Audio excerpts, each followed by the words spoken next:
ठीक है, आज प्रैक्टिस सेट 3.4 स्टार्ट करेंगे जिसमें एप्लीकेशंस पढ़ने वाले हैं हम लोग अरिथमेटिक प्रोग्रेशन के। लास्ट एक्सरसाइज है, उसके बाद चैप्टर कंप्लीट हो जाएगा अपना और उम्मीद करते हैं कि आज ही हो जाए। ठीक है, 6 क्वेश्चन है सिर्फ, सॉल्व कर लेते हैं। फाइन, देखो फर्स्ट क्वेश्चन क्या बोल रहे हैं। On 1 Jan 2016 Sanika decides to save ₹10, ₹11 on second day, ₹12 on third day, ठीक है, and so on. If she decides to save like this, then on 31st December 2016, what would be her total saving? ठीक है, एक तारीख को सनिका ने 10 रुपए डाले, दूसरी तारीख को 11 रुपए, तीसरी तारीख को 12 रुपए, एंड सो ऑन। ऐसे करते करते वो क्या कर रही है, सेव कर रही है। यानी कि सनिका की जो सेविंग्स है वो अरिथमेटिक प्रोग्रेशन में है। ठीक है, और हमें क्या निकालना है, हमें ये निकालना है कि 31 दिसंबर 2016 को, 31 December 2016 at the end of the year, ये 1 जैन की बात है।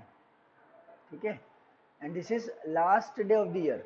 Last day of the year में अगर वो अपनी टोटल सेविंग देखेगी तो वो कितनी होगी, ये पता करना है अपने को। अब मुझे ये बताओ कि यहाँ पर अपने से टीएन पूछ रहा है या एसएन पूछ रहा है। टीएन पूछ रहा है या एसएन पूछ रहा है। एसएन, 2 लोग एसएन, 3 लोग एसएन बोल रहे हैं। भाई और कोई, किसी के मन में टीएन है क्या, किसी के मन में टीएन है? नहीं, रहना भी नहीं चाहिए, ठीक है ना।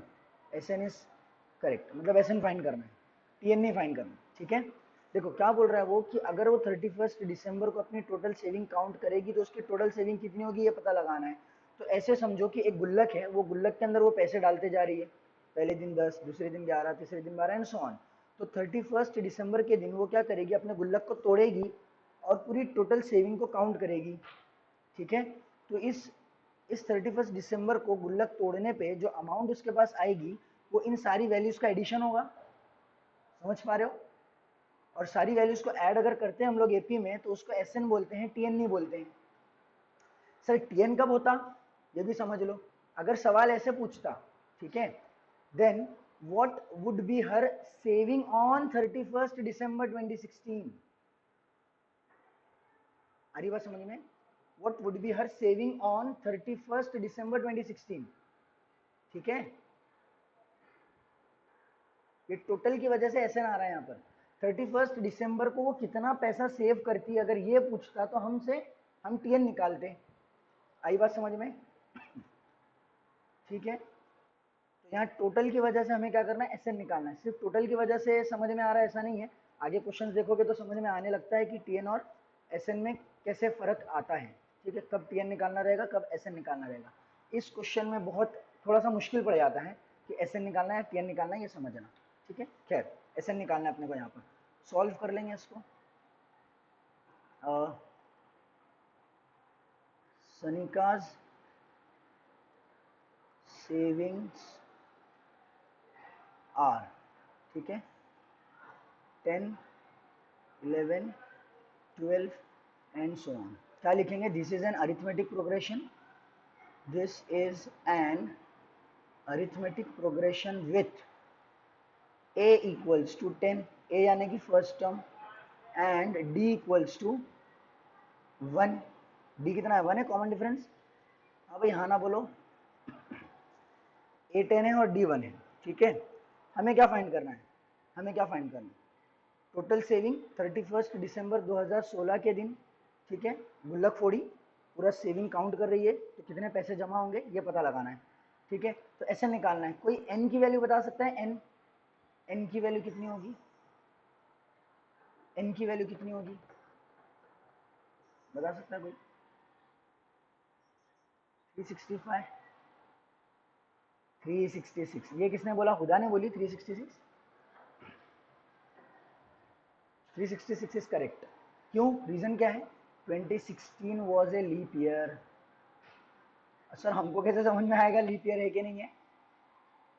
जो भी ईयर होता है ना उसको 4 से डिवाइड कर देने का। अगर वो परफेक्टली 4 से डिवाइड हो रहा है मतलब लीप ईयर है। ठीक है, 2016 को डिवाइड करो 4 से, ये कंप्लीटली डिवाइड होगा। यानी कि इसको डिवाइड करने पे 4 से अपने को एक इंटीजर मिलेगा, देखो 4 5 जा 20, 0 4 4 जा 16, 504 आ रहा है।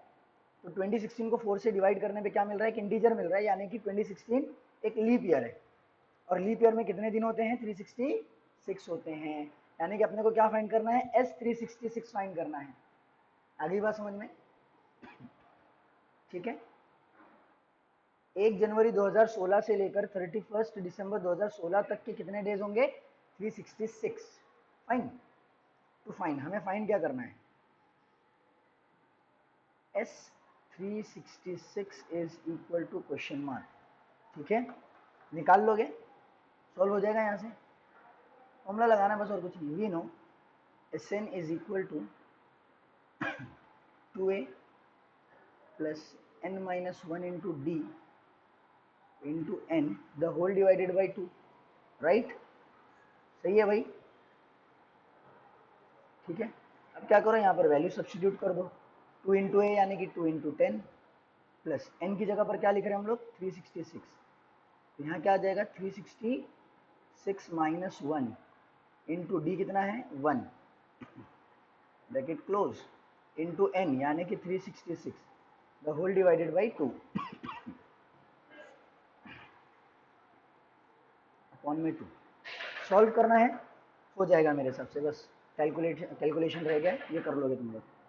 दूसरे सवाल की तरफ बढ़ते हैं। देखो क्या बोल रहा है इसमें, a man borrows rupees 8,000 and agrees to repay with a total interest of rupees 1360 in 12 monthly installments.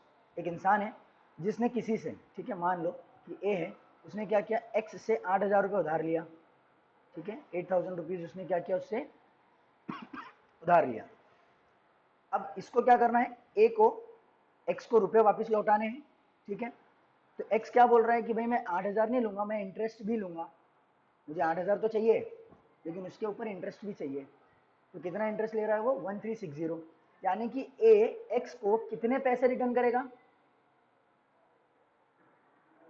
8,000 plus 1360, right, which gives you 9360। सही है, 8,000 तो देना ही है लेकिन उसके साथ साथ इंटरेस्ट भी देना है, ठीक है। अरे भाई तुम जाओगे बैंक में, बैंक को बोलोगे कि मुझे पैसा चाहिए, बिजनेस खोलना है, ठीक है, तो क्या वो ऐसे ही दे देंगे, हाँ हाँ लेके जाओ बहुत पैसा हमारे पास। तो उन लोग उस पैसे से पैसा कमाते हैं, इंटरेस्ट लेते हैं, ठीक है। आई बात समझ में, तो वो बोलेंगे हाँ देंगे हम आपको 10,000 रुपया दे देंगे, लेकिन हम वापस 10,000 नहीं लेंगे, सिर्फ कुछ इंटरेस्ट भी लेंगे। तो लो हमसे आप 10,000 रुपये, हमको दो लेकिन 11,000 रुपये। तो अब ए ने एक्स से 8,000 लिया था लेकिन उसको रीपे कितना करना रहेगा, 9360 रुपीज, ठीक है। और इसको पे करने के लिए उसके पास कितने महीने हैं, 12 महीने हैं, ठीक है। 12 इंस्टॉलमेंट्स में उसको क्या करना है, इस अमाउंट को पे करना है। आई बात समझ में। आगे क्या बोल रहा है, each installment being less than the preceding 1 by ₹40, ठीक है। उसने क्या किया ना, 9360 को 12 से नहीं डिवाइड किया, 9360 को 12 से डिवाइड कर दो और इक्वल मंथली इंस्टॉलमेंट बना लो, ऐसा नहीं किया उसने, ठीक है। वो हर इंस्टॉलमेंट अलग अलग अमाउंट की दे रहा है। तो सपोज कर लो, मान रहे हैं हम लोग, ऐसा होगा पता नहीं, ठीक है, सपोज कर रहे हैं कि पहली इंस्टॉलमेंट 1,000 रुपए की है, तो दूसरी इंस्टॉलमेंट 1,000 की नहीं होगी बल्कि कुछ अमाउंट कम की होगी। कितने कम की, 40 रुपीज से कम की, ठीक है। तो अगर पहली इंस्टॉलमेंट 1,000 है तो दूसरी कितनी होगी, 960 की होगी, ठीक है। आई बात समझ में। फिर तीसरी इंस्टॉलमेंट कितने रुपए की होगी, तीसरी इंस्टॉलमेंट होगी 920 रुपीज की। 40 रुपया कम होते जा रहा है, हर इंस्टॉलमेंट में 40 रुपया कम होते जा रहा है। और ऐसे करते करते वो कितनी इंस्टॉलमेंट पे कर रहे हैं, 12 इंस्टॉलमेंट सॉरी 12th इंस्टॉलमेंट कुछ तो होगी, कुछ तो अमाउंट होगी, ये नहीं पता अपने को, ठीक है। यही पता करना है, find the amount of the first and the last installment. पहली इंस्टॉलमेंट भी पता नहीं है, ये तो हम लोग एज्यूम किए हैं। पहली इंस्टॉलमेंट भी पता करनी है और लास्ट इंस्टॉलमेंट भी पता करनी है, यानी कि ए की वैल्यू भी फाइंड करनी है और टी एन की वैल्यू भी फाइंड करनी है। अब मुझे बताओ टी एन में एन की वैल्यू कितनी होगी, लास्ट इंस्टॉलमेंट यानी कि 12th इंस्टॉलमेंट, 12वीं इंस्टॉलमेंट, 12वीं इंस्टॉलमेंट यानी कि T12 फाइंड करना है। आई बात समझ में, ठीक है ना। तो ए फाइंड करना है और T12 फाइंड करना है। अपने को दो चीजें दे रखी है, एक तो डी दे रखा है और दूसरा एन दे रखा है। एन कितना है, 12, 12 इंस्टॉलमेंट में पे कर रहे हैं, ठीक है, यानी कि एन 12 हो गया। और डी की वैल्यू कितनी है कौन बताएगा, -40, 40 नहीं गधो, -40। सोचो ना, मैंने क्या बोला था तुम लोग को, फर्स्ट लेक्चर में बताया था, भूल गए क्या? पिछले लेक्चर किसी ने नहीं देखा है तो देखो, ठीक है। यूट्यूब पे सर्च करो M1C3, M1C3 भी सर्च करोगे ना तो आ जाएंगे मेरे वीडियोस, ठीक है। पुराने वीडियोस नहीं देखे तो देखो। कॉमन डिफरेंस कैसे निकाला जाता है? कॉमन डिफरेंस आगे वाला टर्म माइनस पीछे वाला टर्म, ऐसे निकालते हैं। तो 1000 माइनस 960 नहीं करोगे, बल्कि 960 माइनस 1000 करोगे, तो यू विल गेट -40। आई बात समझ में? तो डी की वैल्यू कितनी है? -40। 40 नहीं है, डी की वैल्यू -40 है। क्वेश्चन क्या बोल रहा है जरा अच्छे से समझो। Each installment being less than the preceding one by ₹40। हर आगे की इंस्टॉलमेंट पीछे वाली से 40 कम है। तो अगर पहली 1000 है तो दूसरी कितनी होगी? 40 कम, यानी कि 960। तो आगे वाली माइनस पीछे वाली इंस्टॉलमेंट करो तो तुमको डी मिल जाएगा, ठीक है। आई होप समझ गया ये। तो अब इसको सॉल्व कर लेते हैं। लिखना कैसे है वो सारी चीज़ें देख लो। जो स्टेटमेंट क्वेश्चन में रहता है ना वैसे ही लिख लेने का, ठीक है। A man borrows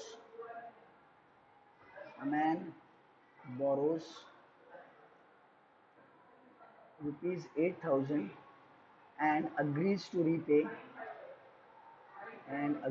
to repay with a total sorry, interest of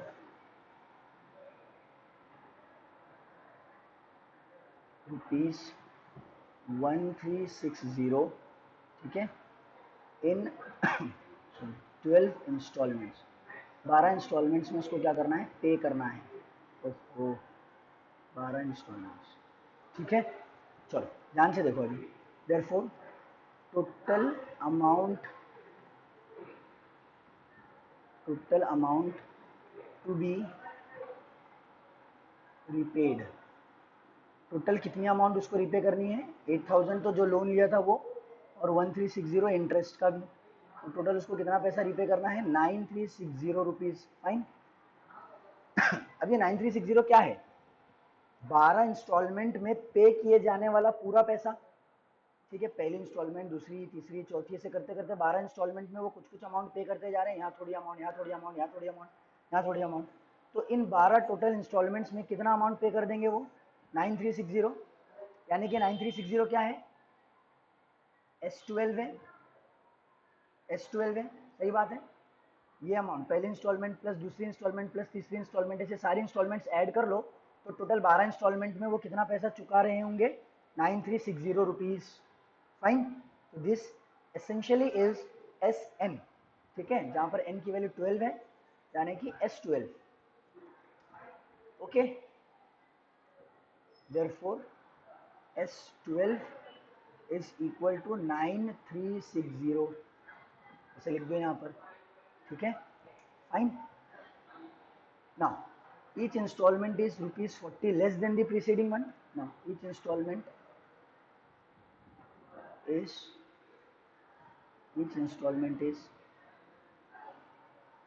₹40 less than preceding one.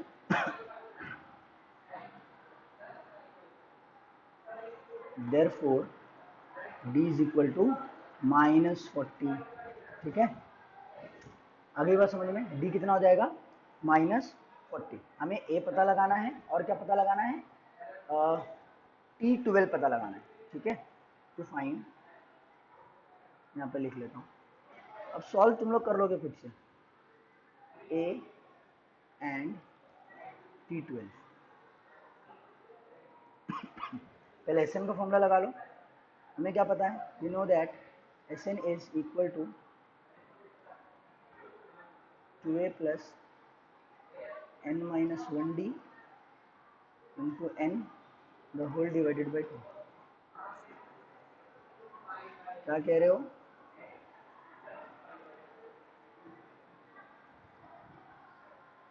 S12 क्या हो जाएगा? 2a प्लस n की जगह 12 रख रहे हैं तो 12 माइनस 1 11 हो जाएगा ये, ठीक है ना। और d कितना है? -40 इंटू में n यानी कि 12 अपॉन में 2, हो जाएगा सॉल्व।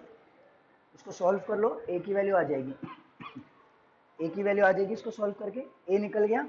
S12 की भी वैल्यू है अपने पास, हाँ 9360, देखो इधर लिखा हूँ, तो यहाँ लिखोगे 9360, ठीक है। और ये 2 को कैंसिल कर दोगे 6 से, इसको सॉल्व कर लो, ए की वैल्यू निकाल लो, ए की वैल्यू आ गई, ठीक है। फिर उसके बाद T12 निकालना है, T12 निकालने के लिए क्या करेंगे, Tn का फॉर्मूला लगा देंगे, और Tn के फॉर्मूले में n की जगह 12 रख देंगे, ए मिल जाएगा यहाँ से, डी ऑलरेडी है, ए और डी डाल दो, Tn भी मिल जाएगा, यानी कि T12 भी मिल जाएगा। तो प्लीज सॉल्व करो इसको, ठीक है, आगे इसको कंप्लीट कर लेना, इतना तो कर ही सकते हो। चलो थर्ड क्वेश्चन देखेंगे हम लोग। Sachin invested in a national saving certificate scheme, in the first year he invested ₹5000, ठीक है। पहले साल उसने 5000 इन्वेस्ट किया, और दूसरे साल उसने कितना 7000 इन्वेस्ट किया, और तीसरे साल में उसने 9000 इन्वेस्ट किया, एंड सो ऑन, ऐसे इन्वेस्ट कर रहा है वो। क्या उसकी इन्वेस्टमेंट एपी में है? हाँ ना बोलो। बिल्कुल एपी में उसकी इन्वेस्टमेंट, ठीक है। इस एपी के लिए, इस एपी के लिए ए कितना है, ए कितना है 5000, और डी कितना है, डी कॉमन डिफरेंस प्लस 2000 है ना, आगे वाला माइनस पीछे वाला करेंगे, 7 माइनस 5 करो तो 2 मिलेगा, तो 2000 is value of D and value of A is 5000, right. हमें क्या करना है, find the total amount that he invested in 12 years, 12 साल में कितनी अमाउंट वो इन्वेस्ट कर चुका होगा ये पता लगाना है। अब बताओ S12 पता लगाना है या SN पता लगाना है, S12 पता लगाना है या T12 पता लगाना है, S12 पता लगाना है। समझ पा रहे हो, SN निकालना है, TN नहीं निकालना है, S12 हमें क्या करना है, फाइंड करना है। अगर क्वेश्चन में ये पूछा होता फाइंड द टोटल अमाउंट, या फिर टोटल तो नहीं लिखेगा वो, find the amount that he invested in 12th year, ठीक है। अगर सवाल ऐसे कर दे तब क्या फाइंड करना रहेगा, T12 फाइंड करना रहेगा। आई बात समझ में? अगर सवाल ऐसे हो तो find the amount that he invested in 12th year, 12वें साल में कितना पैसा जमा करेगा ये पता लगाओ, तो हम क्या पता लगाएंगे, T12 पता लगाएंगे। आई होप समझ गया, ठीक है। लेकिन हमसे अभी टोटल अमाउंट पूछ रहा है, यानी कि S12 पूछ रहा है, फाइन। तो सर ये तो हम लोग कर ही लेंगे, आप कराओ मत, ये आसान है बहुत, ठीक है। आगे बढ़ जाते हैं। Fourth, there is an auditorium, auditorium पता है ना, देखो कभी, ठीक है, उम्मीद करता हूँ देखे होंगे। There is an auditorium with 27 rose of seats, ठीक है। एक ऑडिटोरियम है जिसमें सीट्स हैं, और कितनी रोज है सीट्स की, 27 रोज है, हर रो में कुछ नंबर ऑफ सीट्स हैं। There are 20 seats in the first row, पहली रो में 20 सीट है, फिर दूसरी रो में 22 है, फिर तीसरी में 24 है, एंड सो ऑन, ठीक है। ऐसे सीट्स दी हुई है। इसका फील लेने के लिए यहाँ पर देखो मैंने एक डायग्राम मिला है, ठीक है। ऐसे होते हैं कुछ ऑडिटोरियम, जरूरी नहीं है ऐसे सर्कुलर शेप में ही हो, स्ट्रेट भी होते हैं कभी कभार। तो अभी ये मुझे डायग्राम अच्छा मिला, इसकी वजह से मैंने ये बताने के लिए ले लिया, ठीक है। तो देखो ये पहली रो है, ये पहली रो है, ठीक है ना। इसमें कितनी सीट्स दे रखी है, 20। ऑडिटोरियम की पहली रो में कितनी सीट्स हैं, 20 सीट्स हैं। फिर ये दूसरी रो है, इसमें 22 सीट्स हैं। फिर ये तीसरी रो है, ठीक है। अब काउंट मत करते बैठो, हाँ ये एग्जाम्पल है सिर्फ समझने के लिए, पता नहीं उसमें कितनी सीट्स हैं, मैं तो सिर्फ क्वेश्चन समझाने के लिए बता रहा हूँ। इसमें 20 है, इसमें 22 है, इसमें 24 है, एंड सो ऑन, ऐसे ना दो दो करके सीट्स बढ़ती जा रही है। दो दो करके क्या हो रही है, सीट्स बढ़ती जा रही है, ठीक है। तो क्या ऑडिटोरियम की सीट्स अरिथमेटिक प्रोग्रेशन में है, हाँ ना बोलो। ए कितना है, ए की वैल्यू कितनी है, और डी की वैल्यू कितनी है, डी की वैल्यू कितनी है, 2, करेक्ट, बहुत अच्छे। हमें क्या फाइंड करना है, find the number of seats in the 15th रो। क्या फाइंड करना है बताओ यहाँ पर, S15 या T15, T15 फाइंड करना है, करेक्ट। 15वीं रो में कितनी सीट्स हैं, ठीक है। Find the total number of seats in 15 रोज, अगर ऐसे बोलता तो S15 फाइंड करते। अभी क्या बोल रहा है, find the number of seats in the 15th रो, यानी कि T15 फाइंड करना है। आई बात समझ में, ठीक है। Also find how many total seats are there in the auditorium, पूरे ऑडिटोरियम में कितनी सीट्स है ये भी पता लगाना है। पूरे ऑडिटोरियम में टोटल रोज कितने हैं, 27, 27 रोज हैं, ठीक है। और ये जो रोज में सीट्स है ना, ये एपी में है। तो अगर मैं S27 फाइंड कर लूँ तो टोटल नंबर ऑफ सीट्स आ जाएगी ऑडिटोरियम की। आना बोलो। तो दूसरे पार्ट में S27 फाइंड करना है, दूसरे पार्ट में S27 फाइंड करना है। आई होप समझ गया ये, ठीक है। चलो सोल्यूशन देख लो, लिखेंगे कैसे इसको, प्रेजेंट कैसे करना। तो पहले तो वही स्टेटमेंट लिखेंगे, देयर इज एन ऑडिटोरियम, ठीक है, विथ 27 rows of seats, ठीक है। 20 seats in first row,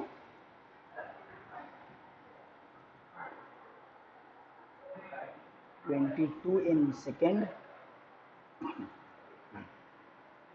24 in third, and so on, and so on. Therefore, seats in seats are in arithmetic progression, are in arithmetic progression, सही है, with a equal to 20 and d equal to 2. Sorry, समझ में आ गया, समझ में आ गया। therefore number of seats in 15th row is number of seats in 15th row is, या फिर ऐसे लिख लो, will be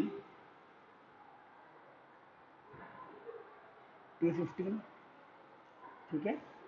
T15 की जो भी वैल्यू होगी उतने ही सीट्स 15th रो में होंगे, ठीक है। वी नो, हमें क्या पता है, गंगाधर ही शक्तिमान है ना। हमें पता है कि Tn जो होता है वो a plus n minus 1d होता है, ठीक है। तो T15 जो हो जाएगा वो हो जाएगा a प्लस 14d, फाइन, गंदा लग रहा है, गंदे ऐसी 14d, ठीक है।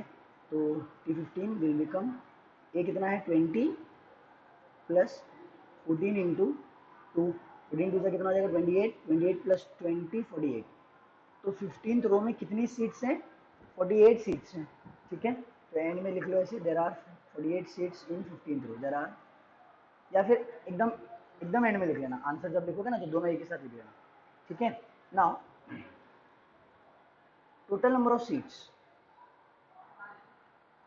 Total number of seats in auditorium, total number of seats in auditorium will be S27, ठीक है। क्यों भाई, क्यों, क्योंकि 27 रोज है, since there are 27 rows, total 27 rows हैं। तो 27 रोज में जितनी भी सीट्स है अगर मैं सबको ऐड कर दूं, यानी कि S27 निकाल लूं, तो मुझे total number of seats auditorium की मिल जाएगी, सही बात है, ठीक है।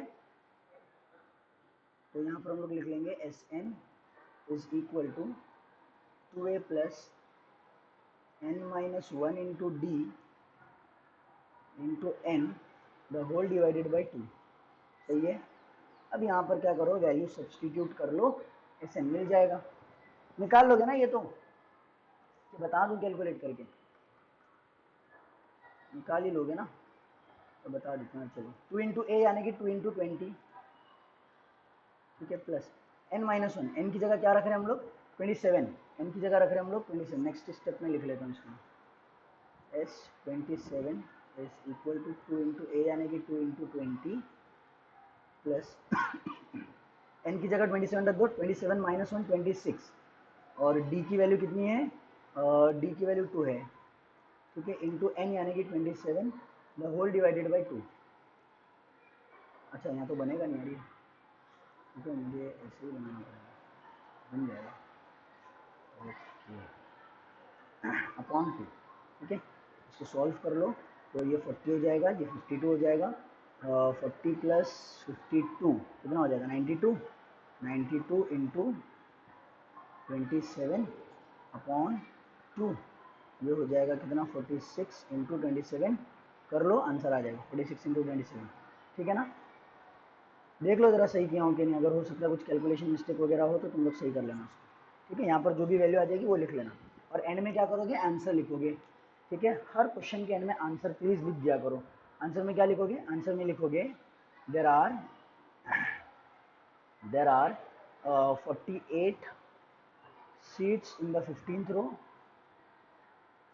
15th row, 48 seats in 15th row, and xyz number of seats in auditorium, ठीक है। पूरे ऑडिटोरियम में इतनी सीट्स हैं और 15th रो में 48 सीट्स हैं, ठीक है। समझ में आ गया, फाइन टोटल लिख लेना यहाँ, ठीक है। There are 48 seats in 15th row and XYZ total seats in auditorium, okay.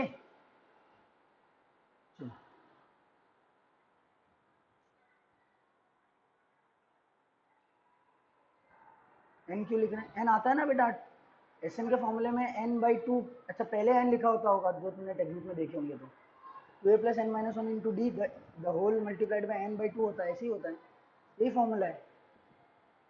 क्या कर रहे हो तुम, भूल गए क्या, ऐसे मत करो यार।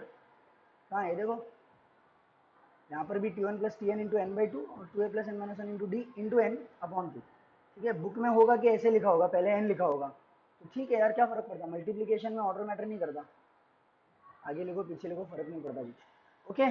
चलो अगला सवाल देखते हैं, पांचवा। क्या बोल रहा है इसमें देखो, Kargil's temperature was recorded in a week from Monday to Saturday, all readings were in arithmetic progression. तो पहले बोल दे रहा है कि रीडिंग्स कैसी है अरिथमेटिक प्रोग्रेशन में। The sum of temperatures of Monday and Saturday was 5 degree Celsius more than the sum of temperatures of Tuesday and Saturday, ये कंडीशन दी हुई है। If temperature of Wednesday was -30, तो देखो मैंने यहाँ पर वीक के डेज लिखे हुए हैं, और वेडनेसडे के दिन कितना टेम्परेचर है, -30 degree Celsius, -30 degree Celsius. Then find the temperature of other 5 days, ठीक है। दूसरे जो बचे हुए 5 दिन है उनके टेम्परेचर अपने को फाइंड करने हैं, ओके फाइन। अब क्वेश्चन में खुद पहले ही बोल दे रहा है कि टेम्परेचर काय में है, एपी में है, टेम्परेचर काय में है, एपी में है। तो सपोज कर लो मंडे के दिन जो टेम्परेचर है वो ए है, सपोज कर रहे हैं हम लोग अपनी मर्जी से, ठीक है। वीक का पहला दिन टेम्परेचर ए, दूसरे दिन क्या मान लो ए प्लस डी, वेनेसडे के दिन क्या मान लो ए प्लस 2d। अच्छा एक मिनट एक मिनट, इसका मतलब a प्लस 2d की वैल्यू -30 है, बिल्कुल। यहाँ से एक इक्वेशन मिल जाएगा। दूसरा इक्वेशन कहाँ से मिलेगा, यहाँ से, sum of temperature of Monday and Saturday was 5 degree Celsius more than the sum of temperature of Tuesday and Saturday. दूसरा इक्वेशन यहाँ से मिलेगा। दोनों इक्वेशंस को साइमल्टेनियसली सॉल्व कर लेंगे, ए भी मिल जाएगा डी भी मिल जाएगा, ए और डी मिल गया तो सारे टेम्परेचर्स आ जाएंगे। समझ में आया।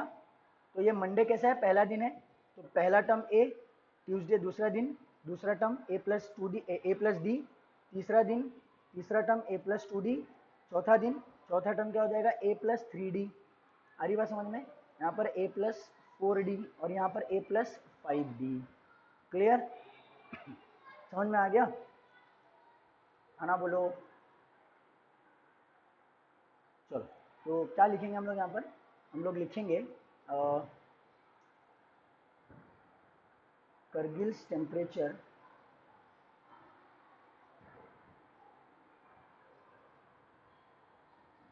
Kargil's temperature in a week was recorded and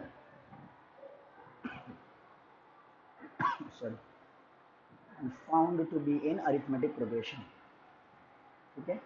Kargil का टेम्परेचर रिकॉर्ड किया गया एक वीक में और देखा गया कि भैया ये तो एपी में है, ठीक है। तो हम लोग बोलेंगे कि let the temperatures from Monday to Saturday be, let the temperatures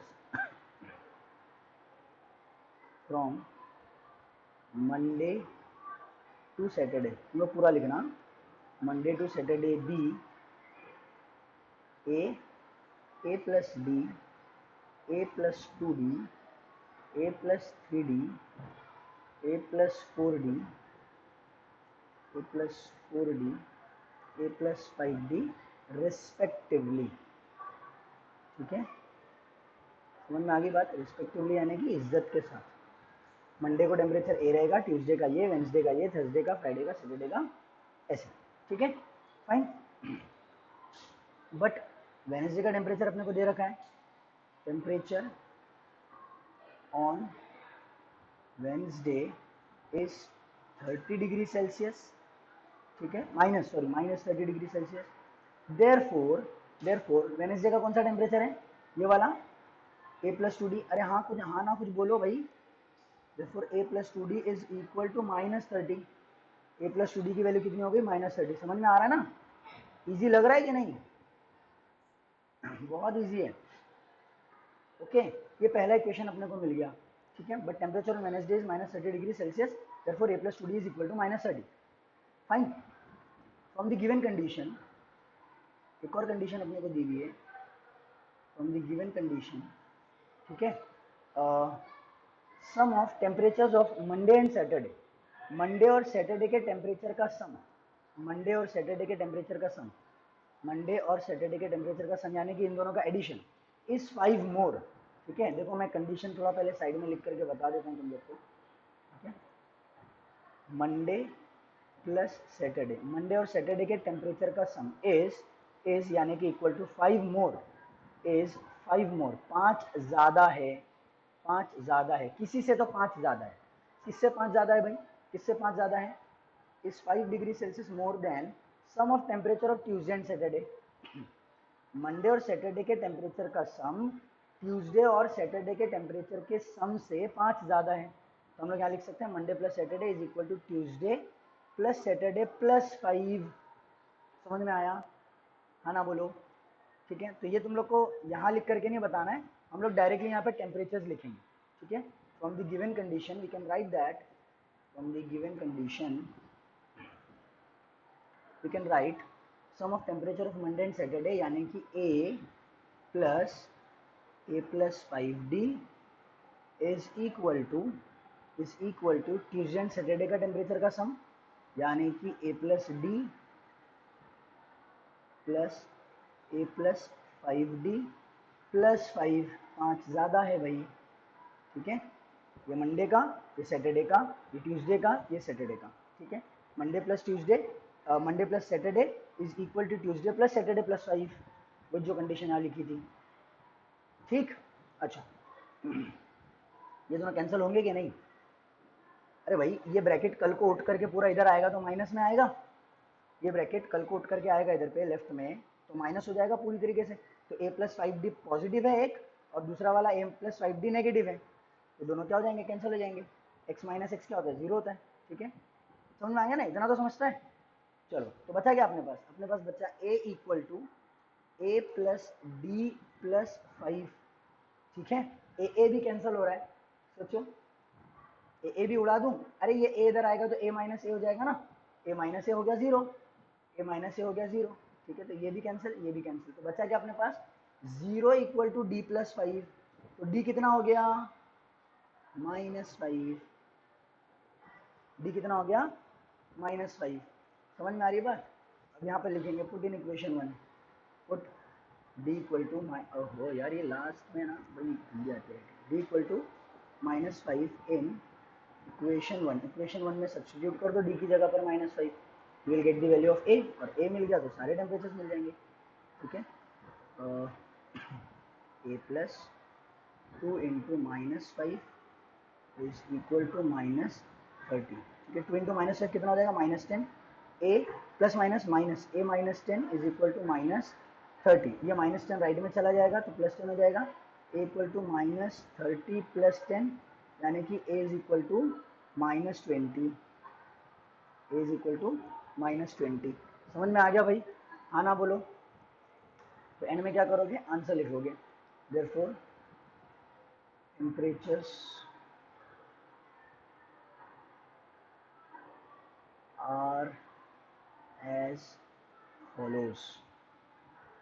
ठीक है, टेम्परेचर्स क्या हो जाएंगे? टेम्परेचर हो जाएंगे मंडे का टेम्परेचर हो जाएगा ए, यानी कि कितना मिला? -20। डिग्री सेल्सियस, ठीक है। ट्यूसडे का क्या मिलेगा, ए प्लस डी यानी कि -20 प्लस -5, ठीक है। तो प्लस माइनस हो जाएगा माइनस, ये हो जाएगा -20 -5 is equal to -25 degree Celsius, ठीक है। फिर वेनसडे का क्या हो जाएगा, a+2d लेकिन सॉरी ये तो दे रखा था -30 डिग्री सेल्सियस। अब तो पैटर्न ही समझ में आ गया ना अपने को, तब कैलकुलेशन की जरूरत नहीं, इतना लिख करके नहीं बताएंगे। a+3d, थर्सडे का क्या हो जाएगा, a+3d equal to -35 degree Celsius, ठीक है। और फ्राइडे का हो जाएगा -40 डिग्री सेल्सियस। डायरेक्ट भी लिख सकते हो, हाँ डायरेक्ट भी लिख सकते हो, ठीक है। मंडे -20, ट्यूसडे -25, वेंसडे ऐसे लिखोगे तो भी चलेगा, मार्क्स नहीं कटेंगे, टेंशन नहीं लेना। a+5d equal to -45 degree Celsius, समझ में आ गया। तो ये टेम्परेचर पूरे वीक के अपने को मिल गए, ठीक है।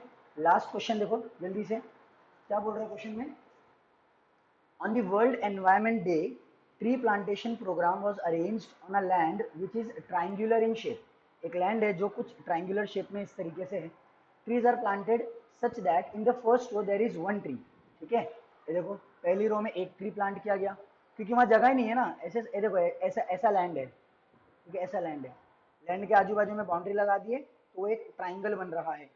तो अब यहाँ पर इतनी सी जगह में तो बहुत ज़्यादा ट्री नहीं आ सकते, तो एक ट्री हम लोग ने वहाँ पर क्या कर दिया, प्लांट कर दिया। तो यहाँ पर एक ट्री आ गया, ठीक है। किसी का ऑडियो ऑन है, प्लीज़ ऑडियो ऑफ करो अपना, जिसका भी ऑडियो ऑन है प्लीज़ ऑडियो ऑफ करो।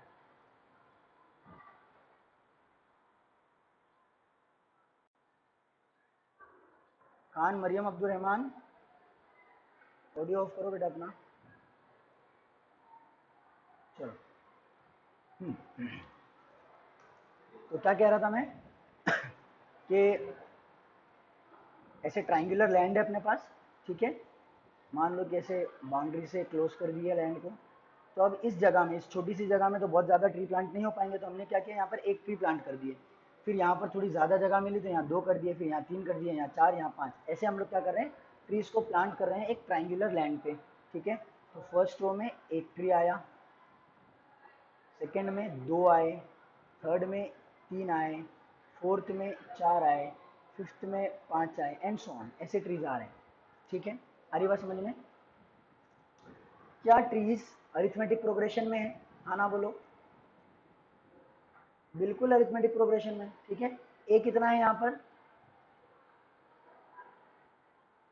और डी, डी डी भी 1 है, ए और डी दोनों भी 1 है, ठीक है। आई बात समझ में। चलो, तो ए और डी दोनों भी 1 है, और ट्रीज कैसे हैं, अरिथमेटिक प्रोग्रेशन में है। आगे क्या बोल रहा है, trees are planted such that in the first row there is one tree, in the second row there are 2 trees, in the third row there are 3 trees, and so on. Find the total number of trees in the 25 rows. 25th रो में नहीं पूछ रहा है, और 25th रो में पूछ भी नहीं सकता, बेवकूफ़ी हो जाएगी ना। पहली में एक, दूसरी में 2, तीसरी में 3, तो 25वीं में रो, 25वीं रो में कितने ट्रीज होंगे, 25 होंगे। सॉल्व करने की भी जरूरत नहीं, बिगड़ सॉल्व करे आ जाएगा। तो अभी हमसे यहाँ पर क्या पूछ रहा है, find the total number of trees in 25 रोज। पूरे 25 रो में कितने टोटल ट्रीज है ये फाइंड करना है, यानी कि क्या फाइंड करना है, S25, ठीक है। आई बात समझ में। तो इसको जल्दी से सॉल्व कर लेते हैं। क्या लिखेंगे हम लोग, from the given condition, from the given condition trees are planted, trees are planted in arithmetic progression, trees are planted in AP with A equals to 1 and B also equal to 1, ठीक है। we have to find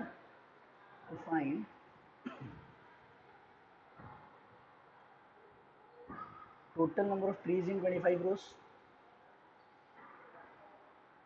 total trees in sorry 25 rows, that is S25, ठीक है।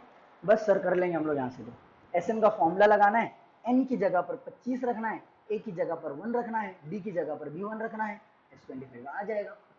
समझ में आ गया भाई, ठीक है। आंसर क्या आएगा पता है, आंसर आएगा 25 इंटू 26 अपॉन 2, 25 इंटू 26 अपॉन 2, ठीक है, एक शॉर्टकट है। पहले n नेचुरल नंबर्स का अगर तुमको सम लेना है ना, तो उसका सम होता है n into N plus one the whole divided by two. समझा क्या बोल रहा हूँ मैं? देखो यहाँ पे शुरुआत एक से हो रही है, ठीक है, और 25 तक जा रहे हैं, यानी कि हम लोग कर क्या रहे हैं एक्चुअली, एक प्लस दो प्लस तीन प्लस चार प्लस पाँच ऐसे करते करते 25 तक के एडिशन कर रहे हैं। तो हम लोग क्या कर रहे हैं, एक से लेकर के 25 का एडिशन कर रहे हैं नेचुरल नंबर्स का, स्टार्ट से एकदम शुरुआत से, यानी कि पहले 25 नेचुरल नंबर्स को ऐड करना है। ठीक है, तो किसी भी फर्स्ट n नेचुरल नंबर्स का अगर सम तुमको निकालना है तो तुम क्या करोगे, n into N plus one by two कर लोगे। तो पहले 25 नेचुरल नंबर का सम निकालना है तो 25 इंटू छब्बीस बाई टू। समझ में आ रही है बात क्या बोल रहा हूँ? 25 इंटू ये शॉर्टकट है ना, जो यूट्यूब पे वीडियो अपलोड किया हूँ ना मैं, उसमें एक्सप्लेन किया हूँ। जो चौथा वीडियो है ना, M1C3 लेक्चर 4, ठीक है, ये सर्च करोगे तो मिल जाएगा। मतलब ये पिछले साल का वीडियो था, इस साल का कुछ बहुत ज़्यादा खास नहीं बना था, इसके लिए मैंने पिछले साल की वीडियो को प्लेलिस्ट में डाल दिया लेक्चर नंबर 4 पे। ठीक है, तो वहाँ पर मैंने ये चीज़ बताया हूँ। एक तो ये शॉर्टकट है, एक और शॉर्टकट है वो भी बता देता हूँ। ठीक है, आई बात समझ में? तो पहले n नेचुरल नंबर्स का अगर तुमको सम लेना हो तो तुम क्या करोगे, n into N plus one by two. अच्छा, एग्जाम में ऐसे नहीं सॉल्व करना है, एग्जाम में तो एसएन का प्रॉपर फॉर्मुला लगा के सॉल्व करना है। तो सर शॉर्टकट बता क्यों रहे? फिर शॉर्टकट इसलिए बता रहे हैं क्योंकि अगर कहीं समझो मान लो एमसीक्यू वगैरह में आ गया ना ये सवाल, तो सॉल्व करने की जरूरत नहीं पड़ेगी, एसएन का फॉर्मुला नहीं लगाना पड़ेगा, डायरेक्ट आ जाएगा। ठीक है, आई बात समझ में? या फिर ऐसे बोलो कि क्रॉस चेकिंग के लिए भी इस्तेमाल कर सकते हो, क्रॉस चेक कर लेना भाई सही निकाले कि नहीं, कहीं फॉर्मुला लगाने में कोई कुछ मिस्टेक तो नहीं होगी, तो क्रॉस चेकिंग के लिए भी इस्तेमाल कर सकते हैं शॉर्टकट का। तो अगर तुमसे कोई पूछ ले कि बताओ पहले 100 नेचुरल नंबर्स का सम क्या है, ठीक है, जैसे कार्ल गॉस के टीचर ने पूछा था उससे, उनके टीचर ने उनसे पूछा था ना कि पहले 100 नेचुरल नंबर्स का सम फाइंड करो, तो उन्होंने एक तरकीब बताई थी। ठीक है, अब हम लोग भी कर सकते हैं शॉर्टकट से, क्या कैसे निकालेंगे, 100 into hundred and one upon two, तो ये 50 से कैंसिल हो जाएगा, 50 into one zero one gives you 50 50। याद आ रहा है? ये भी डिस्कस किया हम लोगों ने लेक्चर में जब एसएन की बात कर रहे थे। ठीक है ना, ऐसे निकाल सकते हैं। ओके फाइन, चलो एक तो ये हो गया। अच्छा, कोई अगर तुमसे ऑड नंबर्स का सम पूछे तो, ऑड नंबर्स का सम 1 plus 3 plus 5 plus 7 plus 9 and so on, ठीक है, ऐसे पूछें। ठीक है, तो अगर कोई तुमसे पहले तीन ऑड नंबर का सम पूछेगा तो तुम क्या करोगे, तीन का स्क्वायर कर लोगे। देखो, एक तीन चार, चार पाँच नौ, आया आंसर नौ, थ्री का स्क्वायर नौ। अगर तुमसे कोई पहले चार ऑड नंबर्स का सम पूछ ले तो तुम क्या करोगे, चार का स्क्वायर कर दोगे, कितना आएगा 16। सही में हो रहा है क्या 16? देखो ये तो 9 हुआ था, यहाँ तक के 9 हुआ था, 9 और 7 16। समझ में आ रही है बात? तो फर्स्ट एन ऑड नंबर्स का सम क्या होगा, n square. First n odd numbers का सम क्या होगा, मैं इसको एक न्यू पेज पे लिख लेता हूँ। ठीक है, सम ऑफ, शॉर्टकट्स लिख लेते हैं यहाँ पे, सम ऑफ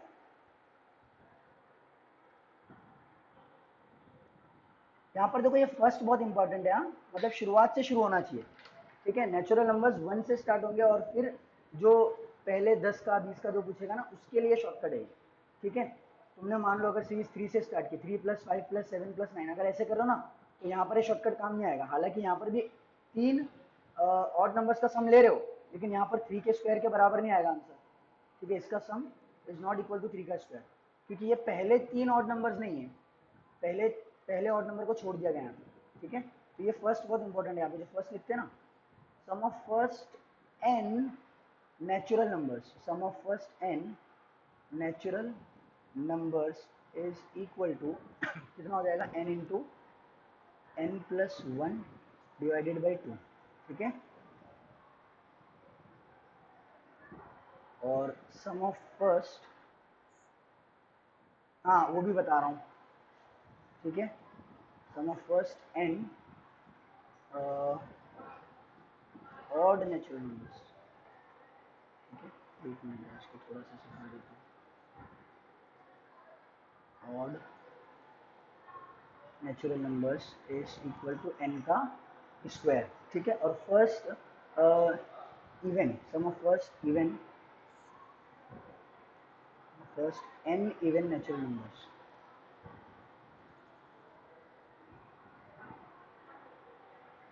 इज इक्वल टू, ये मुझे याद नहीं आ रहा एक्चुअली, देख लेता हूँ अभी करके, 2 प्लस 4 प्लस 6। ठीक है, कितना हो जाएगा ये देख लो ज़रा, 4 2 6 6 12, ठीक है। 12 आ रहा है ना, 12 यानी कि 3 इंटू 4। हाँ, इसमें ये सेम आता है, n into N plus one, 2 नहीं आता बस, करेक्ट, याद आ गया, n into N plus one, ठीक है।